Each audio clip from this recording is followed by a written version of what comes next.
Hi, we are here to talk about taking a leap of faith and really changing something big in your life. To talk with me about this today, we have Mads Holm. Welcome, Mads. Thank you. It's really nice to see you. Actually, I haven't met you before like 2 weeks ago when we spoke for the first time, but I already feel like I know you. I think it's because I've read your LinkedIn posts, who are like really, yeah, they're great and very expressive, talking about this leap of faith that you made. Mads, can you share a little bit more with us about the change you've made in your life and what led up to it? Yeah, thank you very much for having me, Daniel. It's such an amazing experience to get to know you. I think we will hopefully talk a little bit more about that. So I'm 48 years old, and 4 years ago I had 4 years ago I met my wife, and that was the first big change in my life. My wife is from South America. I'm from Denmark, and she came with a very different culture to me. Um, I was overworked, uptight, fearful executive. I worked most of my life, and I've been chasing more. And she came with a very different mindset. She's full of love and joy and just being together with friends. She prioritizes family very high, and she likes to travel and experience things. She doesn't spend a lot of money. She's very good at doing things at low cost.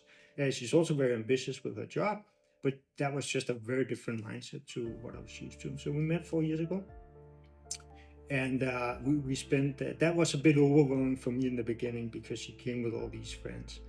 Um, but we managed along the way. Then COVID gave us a break where we sort of, it was just her and me, and we got to sit down. We had a lot of nights. We couldn't see many people during that period of time, so we got a chance to talk about life and what life means and what our dreams were, and how we could put things together so that we got some more happiness and maybe more balance in my life, and in our life. It was a very constructive process for us. What happened after COVID was that I came to a crossroad in my career, and that was where I started really taking the first leap of faith. Well, I mean, it's so interesting to hear about. I guess everybody has their own story. To share a little bit of mine, my name is Daniel Kafer. I'm just turned 50. Um, So I'm also taking a leap of faith. I guess my own story is a little bit different. I think it started like 30 years ago, walking on the beach in Australia, where I kind of thought about like it would be perfect to have a lifestyle independent of geography. And yeah, here 30 years later, I'm now taking the jump to becoming, yeah, what people call a digital nomad. Um, how would you describe your own lifestyle now? Are you a digital nomad, or what would you call it? Right now I'm in a transitional period. So right now I've sold most of our things. I've sold 99% of my things. So within the next month I'll be down to a suitcase. Um, so a couple of years ago we had two cars. We sold both of our cars. I don't. I used to have a TV. Now I no longer have a TV subscription. I don't. I hardly have a mobile phone. So I've cut away a lot of things that I no longer have, to go to ground zero almost, in a suitcase. And from there on we will start rebuilding it, and we start putting up the building blocks. Of course, we have a lot of good experiences from what we have done until now, and we'll build on that. But it's also building towards what we think will make us very happy, and what is making us very happy.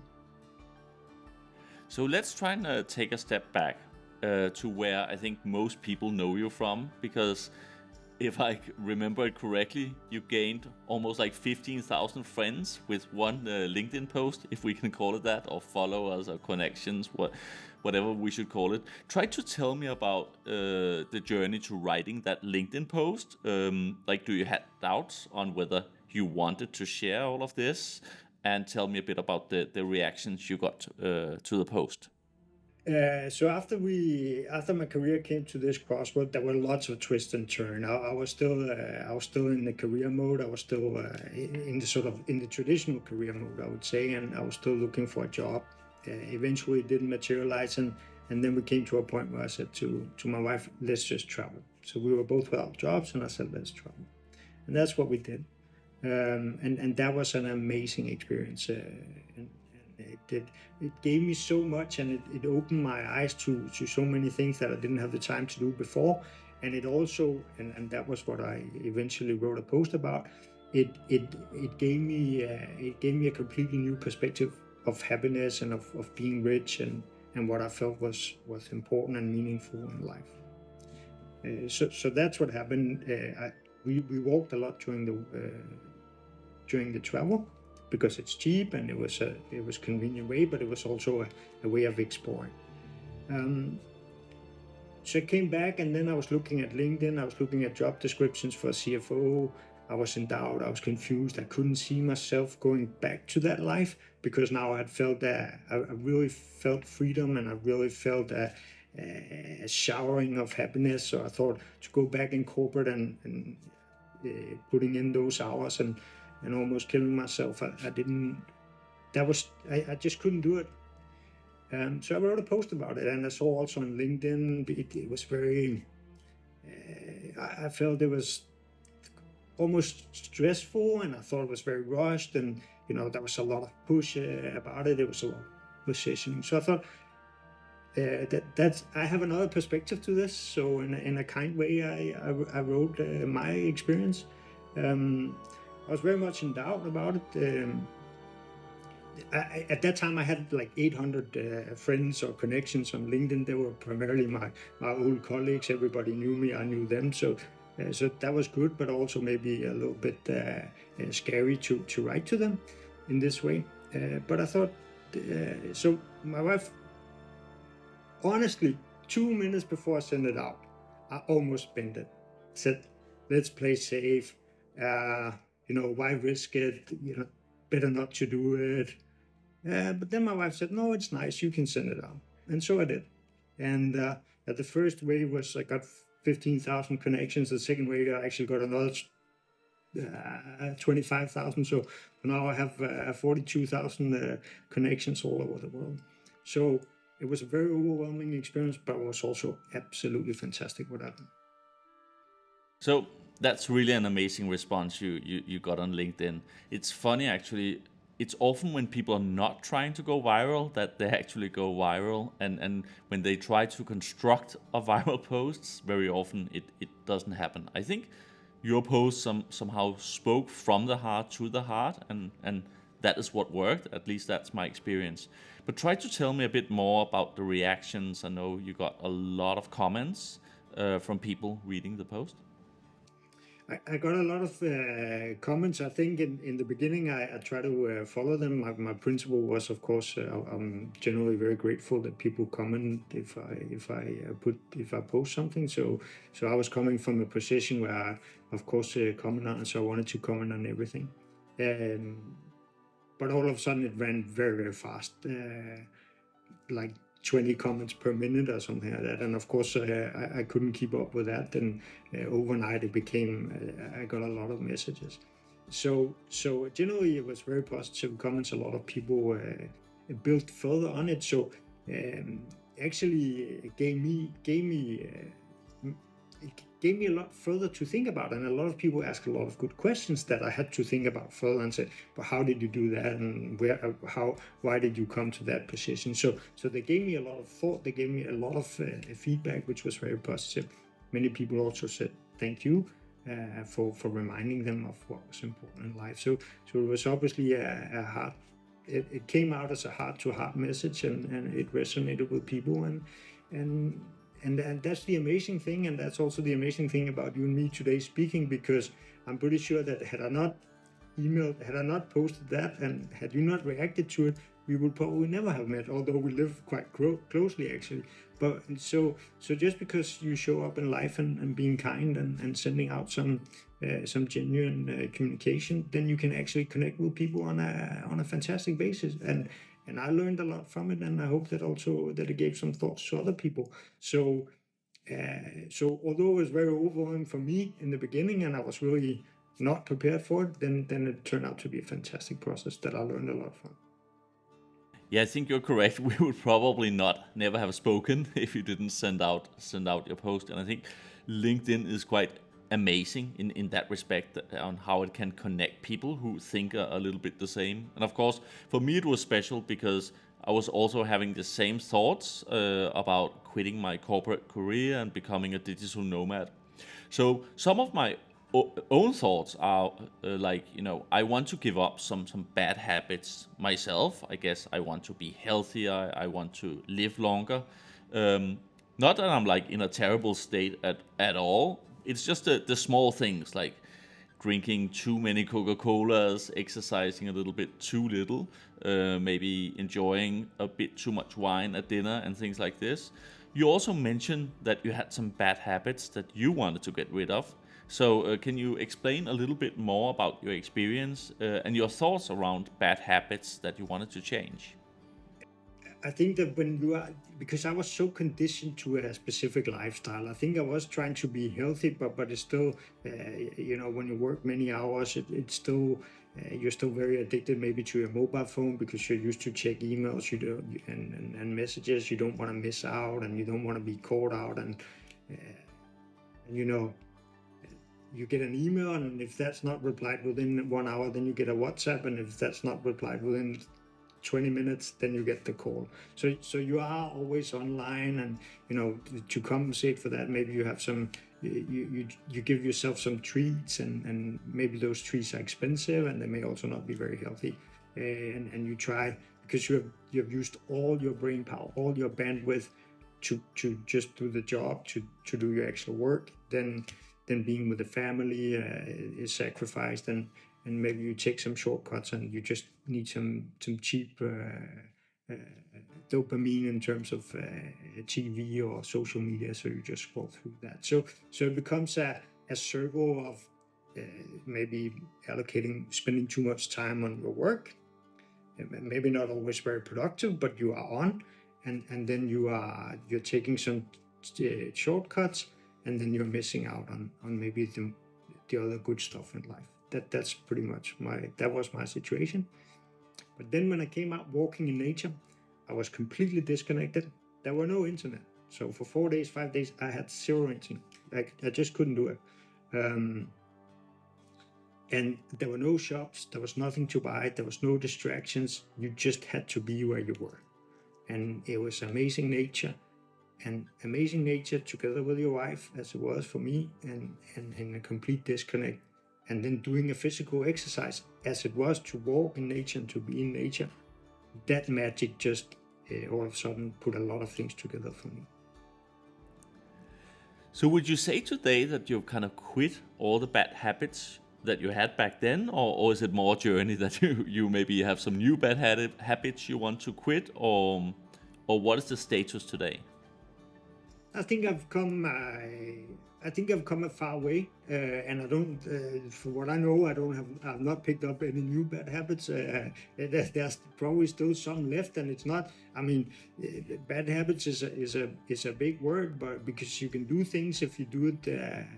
If you're aware of why you're doing it, and if you're doing it for a purpose, and you're measured about it, I think you can do it. The problem is when you are not aware of the things you're doing, and you just do it because it's a habit. So I don't have a TV. My mobile phone is mostly disconnected.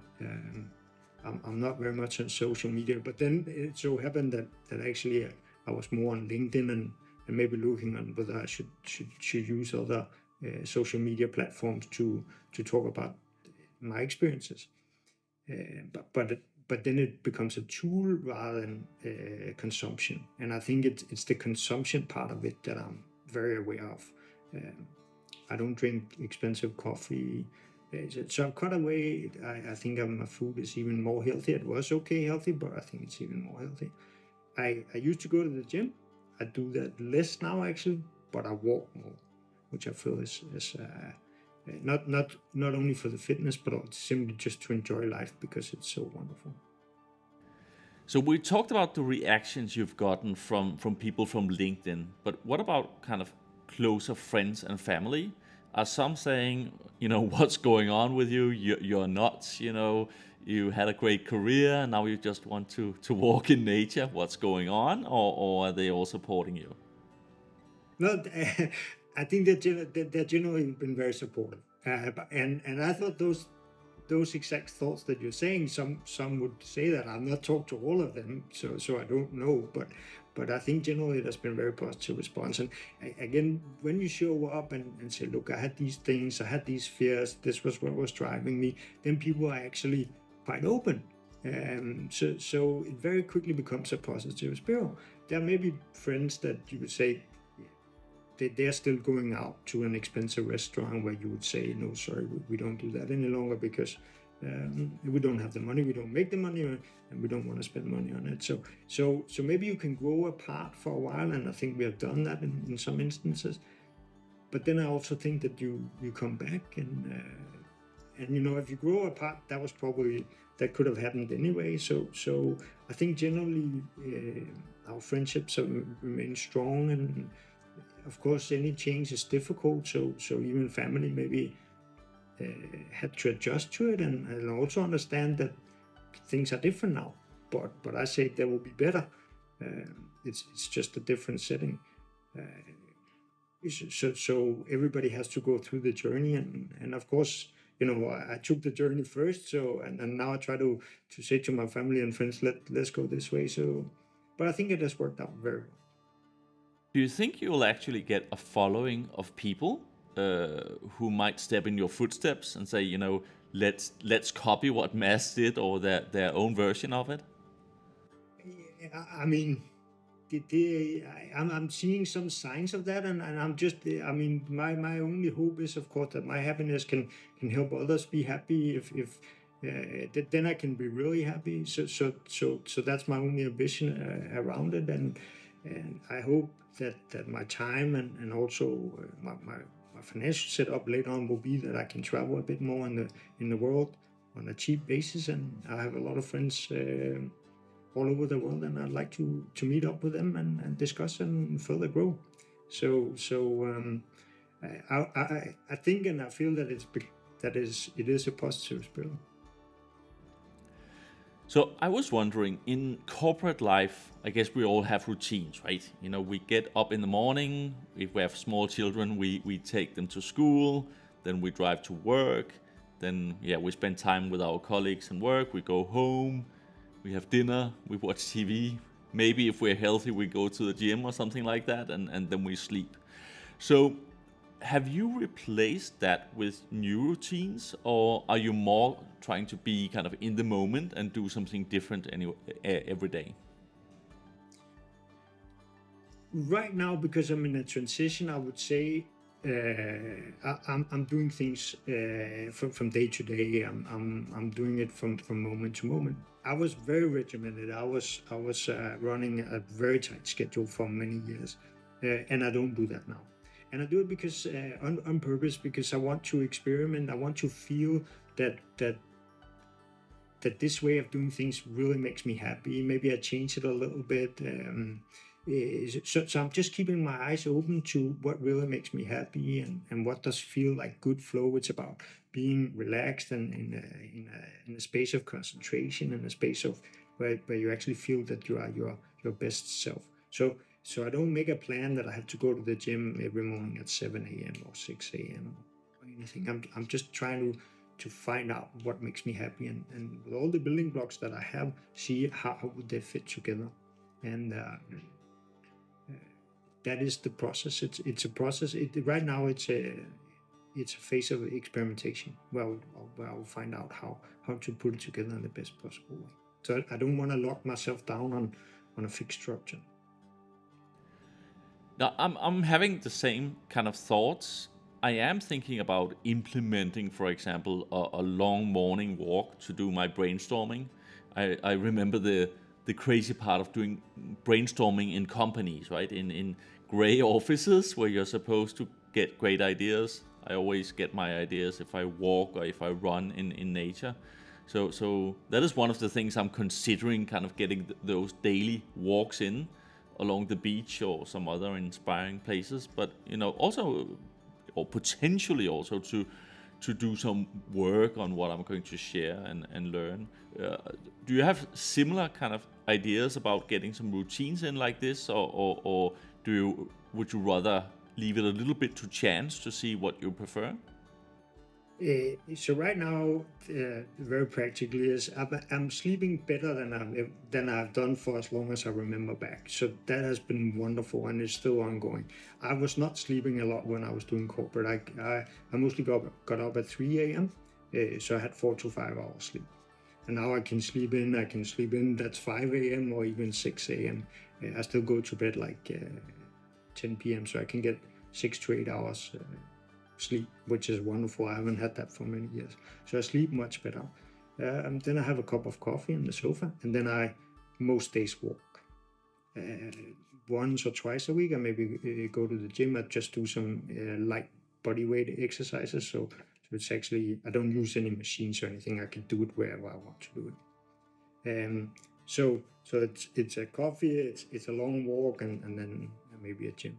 And then I come home, and a lot of writing, a lot of thoughts come up in the walk.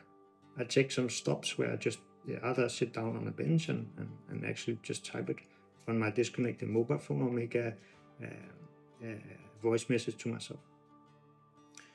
So then I work. Then I work a couple of hours when I'm home, and then I have lunch with my wife, and then I work again. So I have what looks like a working day. I speak to a lot of people, and that gives me a lot. So I'm still finding out what should my work be, and where can my knowledge and my way of thinking help, and maybe be valuable to others.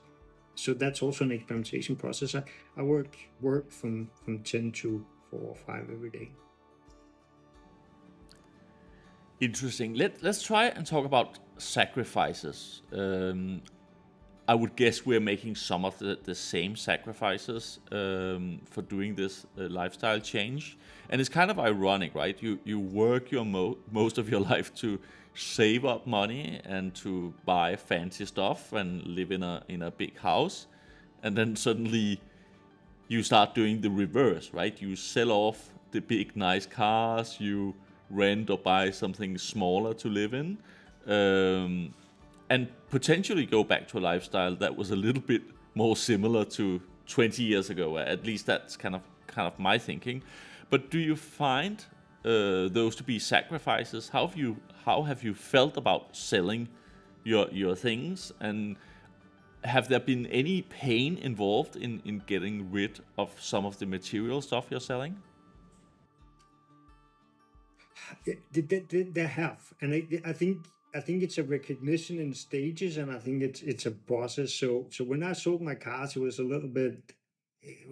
Practically it was not so nice, and when you have been out with friends, and you have to take a taxi home or go over to the metro or whatever, it's a little bit.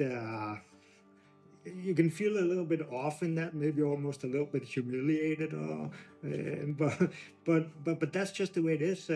So I sucked it up, and it was not nice. And stand on the street waiting for a taxi, and there's no taxis, and you wait 15-20 minutes, half an hour maybe, and you think about yourself and say, maybe I'm doing it wrong. So you start questioning yourself.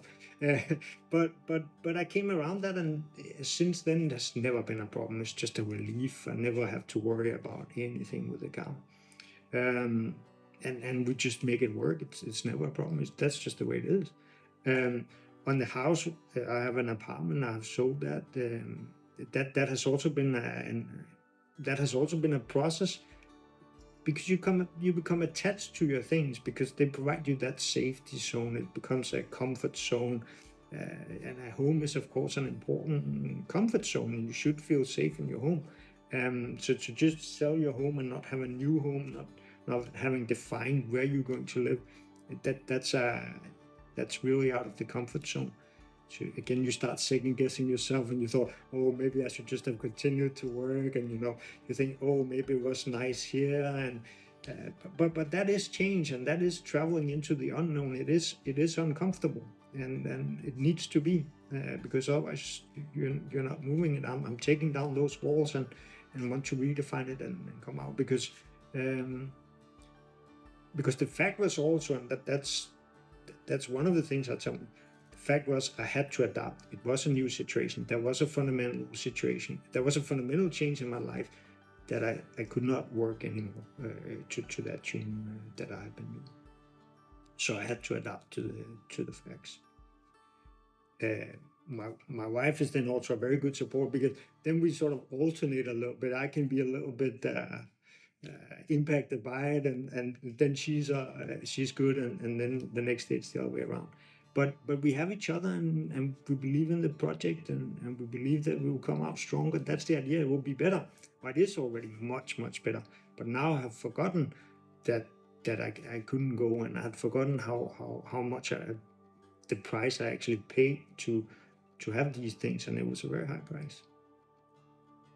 Yeah, my own experience here is I actually did it once before, even though I didn't have to at all from a financial point of view. I moved from Sweden to Denmark, and for those who do not know, cars are really cheap in Sweden and really expensive in Denmark. So I just thought, okay, now moving to the center of the city, I'll buy a couple of bikes. I will buy what is called a city bike and put my son on it, and bike to the daycare, and then bike to work, even though it would be snowy and raining. And to be honest, it was not a big sacrifice. I kind of enjoyed it. This time I have more reason to kind of go minimal, because I'm not going to continue my corporate career. But it's not something I find particularly painful. But also maybe it's also conditioned in terms of who your friends are and what their lifestyle is. I suppose if you see them leaving the restaurants in big fancy cars and you take the taxi, maybe that's a strange feeling. True. And I think also, exactly as you said, that the point is that when you are really exposed to it, when you do what you fear, then it turns out to be okay. That's actually, maybe it's even nice. So maybe it was better not to have a car, and that's, I think, the process we have come out on the other side. That of course, it's just your perception. It's just your mental framework of what's good and what's right and what makes you comfortable, rather than it's actually a really clear picture of what makes you happy, and how you want to spend your resources and how you want to live your life. Okay, so one thing I've noticed in your posts is that you write a lot about fear in your, you would say, former life. I guess fear of work-related fears. I don't know if they're personal fears. So has fear been kind of a major factor for making this lifestyle change? I think I think that fear was a very big factor in my life before. I think I know when I look back, I was driven very much by fear. I also know why, but and it was strange, really. But I think that was my big issue. But I was driven by fear of not having enough money, and fear of not being good enough, and that's what sort of drive me and continuously made me strive for more. And when you if we speak about money, when you make money, the only thing money teaches you is to have more. So you will be subject to a lifestyle inflation, and as you mentioned, if you go out with friends and they are in at a restaurant, and they come in an expensive car, you will be you are being pushed for participating in that, and of course, otherwise you don't feel good enough or whatever. That's a very natural human reaction to it. And you will mostly be around your peers. So you will always be looking at people at your peers, or somebody that has more. You never, I think, take the step back and actually appreciate and being grateful for what you have, because you probably, and for everybody that's on LinkedIn, I think we have a lot. There's a lot of people that has a lot less. So maybe it was time to just be grateful for what you have and being content with that, and think about it differently. So fear was really driving me hard. That was from my childhood.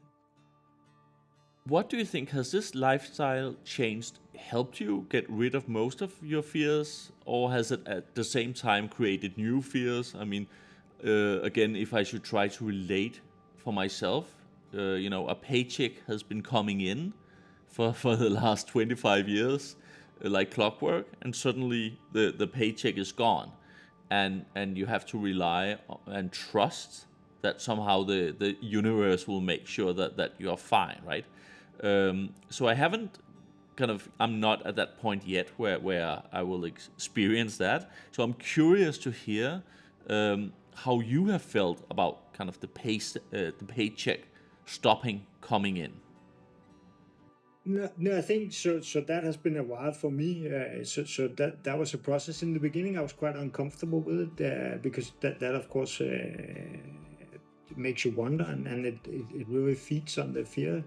At the same time, you look at stock markets or whatever you look at that point in time, it was not very good for the stock market. So of course, maybe you start panicking, and then you really start maybe actually doing the things that you shouldn't be doing, because the important thing here is to stay calm and keep your head cool, because you will get through it, and you will if you sit down and think about it, you will find a way through.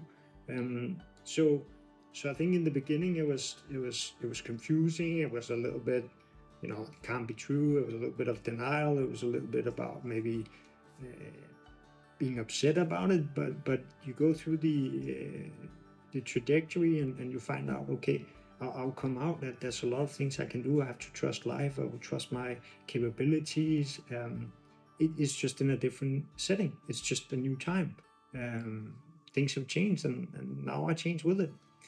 And then my travel also taught me that I can live for very, very small money. So I since then I was never really afraid of money, because I can go into very, very low consumptions, and I would still have a wonderful life. I would maybe even have a better life.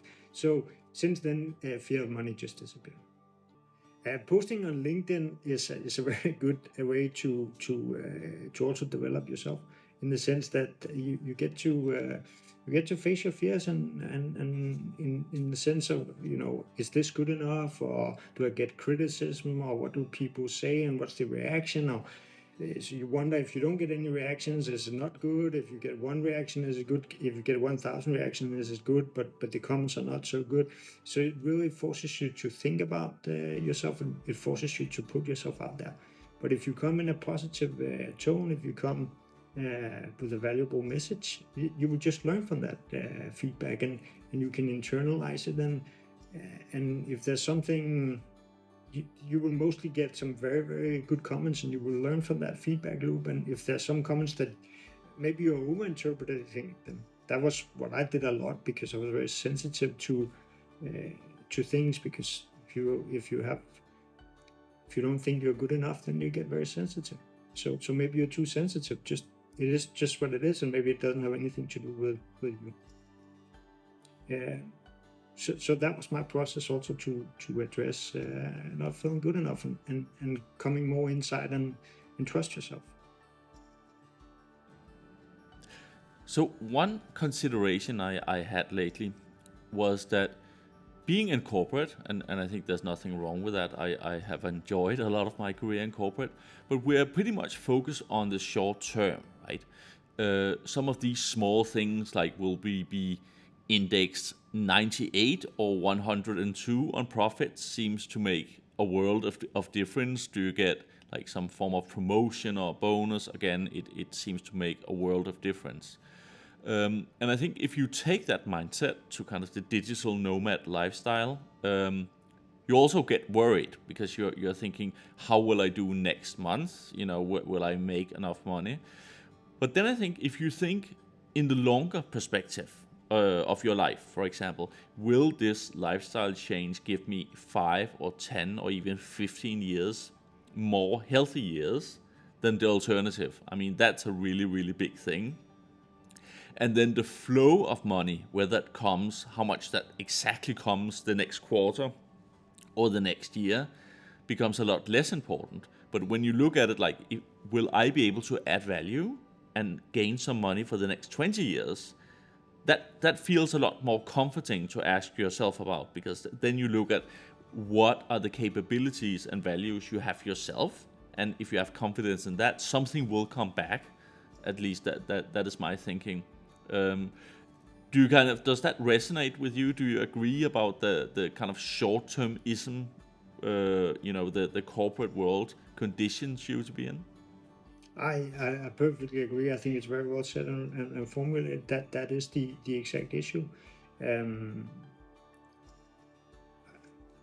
that is perfectly said.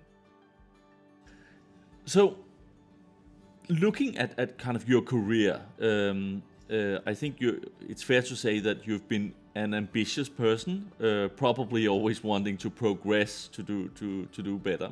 Um, would you say, have you replaced those ambitions with something else, or is it more replaced with, I would call it a present moment awareness, or do you also have like some ambitions, some ambitious goals for yourself and the future? Not necessarily in terms of money, but it could be in terms of something else. I don't. I think I've been ambitious, but I've always been hopefully humble, and so in the sense that I've had some ideas of where I wanted to go, but I've also had the time to go along with it. But today I don't. I just want to live a rich and happy life. And the building blocks around that is to be together with my family. It's to have time to walk, to be together with my friends, and then have enough material wealth to have food and a place to live, but not enough, not a lot more than that. And then it's to see if I can over time develop, innovate, be helpful to other people. Um, and that is my ambition. That's what I want to achieve. But it's not. I have not formulated any hard and fast goals, and this is how I'm going to do it. I just I open my eyes. What I've also found out is that um, the input you get and the genius things that will really maybe take you off, that you never know where that can come from. It can come from the coffee machine in the hotel lobby, or it can come in the mall where you meet up with somebody. I sold my apartment when I met a guy in the lift. It's so random how things can just enlighten you and just catapult you in on a trajectory. So I think it's very much keeping open to that, because if I was very fixed to this is how I'm going to do it, then I would miss out. So I'm very comfortable that there are a lot of opportunities. That's also what turned out from my post, because I got a lot of opportunities of working together, meeting up with people, meeting fantastic people. So I think if you just show up in life, and if you listen to it, then and if you bring value, if you give a lot, then you will get so much. And if you need less, and if you feel less, just show up without having, just be in a relaxed concentration, being diligent with what you do. Then you can get a lot. I wanted to talk a little bit more about money in terms of being interested in how money works and investing. So, one thing I've seen is that our own psychology is often the biggest issue when it comes to investing. I've been fortunate to work with some super intelligent people the last 10 years, or the last 20 years actually.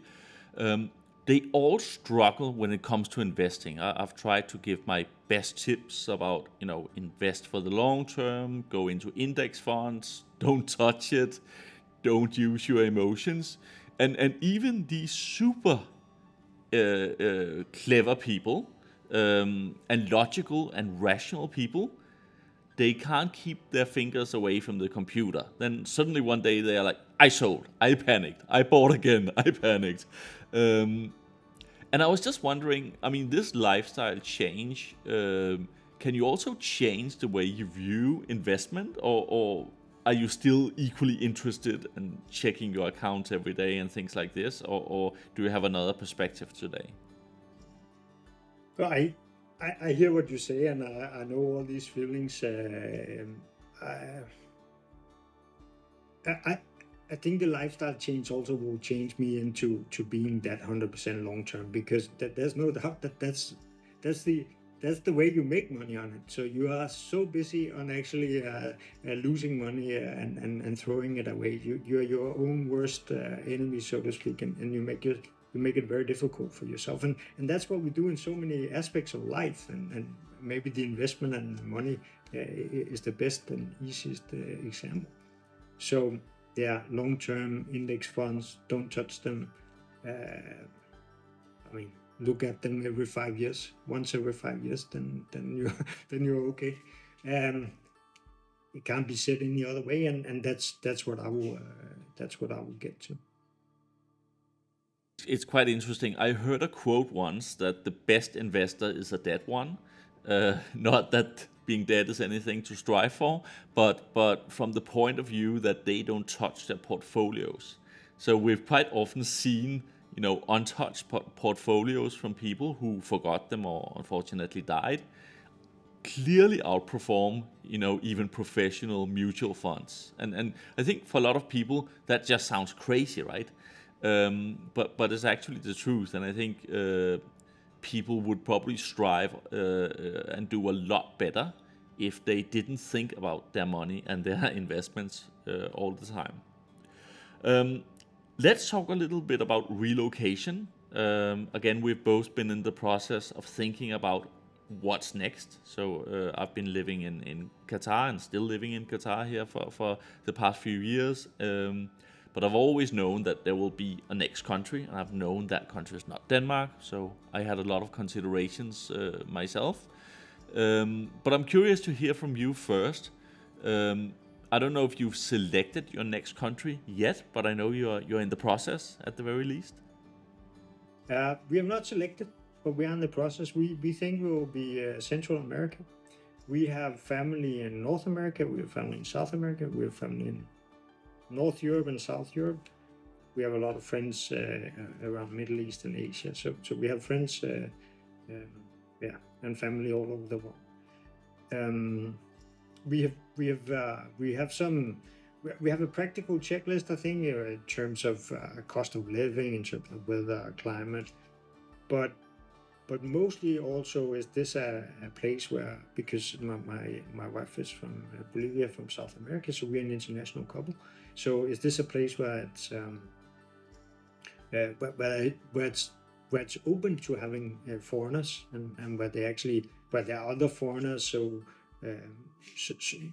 that there is an infrastructure on taking people from the outside in, and the easier it is to come in, the more we can give, because we want to come and give. But if it's very difficult to actually settle, both in terms of actual infrastructure, getting a residency, in terms of paperwork, then that takes away from us to contribute to the society. And of course, if a lot of expats are there, then they have done it before, and it's easier for us to come in. So we have a long checklist, and we think it would be Central America. But we're open. We only have a suitcase. That's where we travel, and then we find out how we settle. But do you have a short list right now of like 3 countries that you will be selecting from? I think right now the first point of investigation will be Costa Rica, Panama, Mexico. In that region, that will be our places.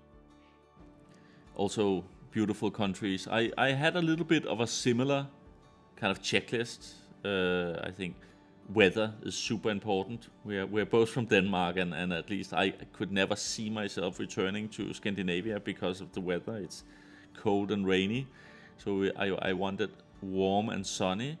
And then I wanted a reasonable tax system to make sure that the investments would not get eroded too quickly. And for me, because I have small kids, education was really important as well. So English education was a priority. So in the end, my family and I we have chosen Cyprus. So it's going to be really island life for us. How do you see your life going forward? Do you see it like you select one country and then stay there, or do you see yourself more kind of traveling from country to country for the next 10 years? I think that I'm a person that would like to have some sort of base where I return to, and then I travel out and I return back. So I think that will be. I'll try. So now I'm traveling around to find out where's that base going to be, and from there on I can then travel out again. But not to say that you can do it. You can do it the other way. I just right now I feel that since I'm giving away, I only have my suitcase. I need somewhere to settle and somewhere to call I'm going home. Um, but I don't know. I don't know. We will see. Yeah, I'm thinking the same, but especially as a young family, I think we will need a base for quite a few years. And I'm also kind of thinking mentally, it's nice to be a little bit rooted somewhere, but let's see, that would be interesting. Do you ever think about going back to Denmark to live? I've thought about it. We and I'm very. I love Denmark. I think Denmark is a fantastic country. I'm very privileged and humbled to have been born there. That has given me a lot of. I love the values that Denmark has given me, and so Denmark was an option.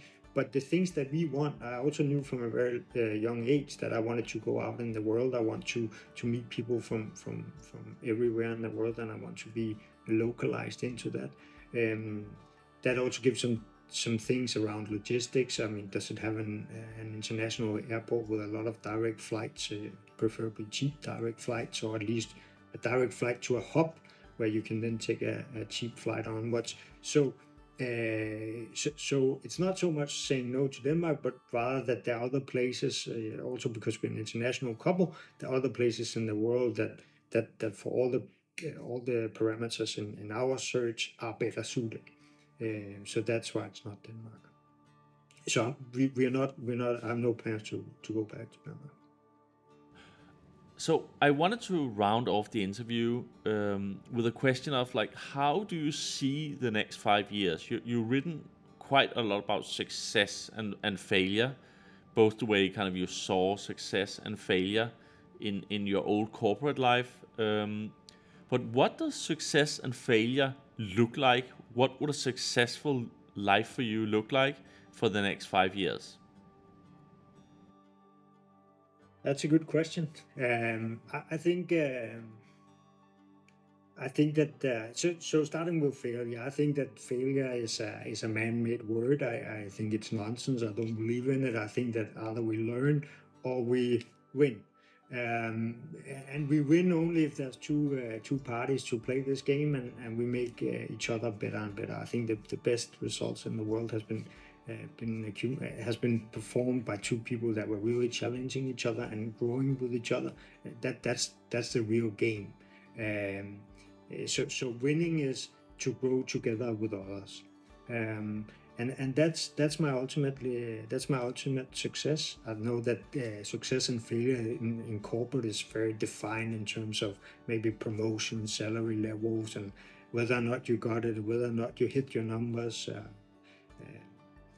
And, you know, whether you can win some sort of corporate battle or whatever, whether you can win over a competitor. But that's not success any longer in my world. I'd like to expand that to think about it that we can grow together. That's the real game in my world.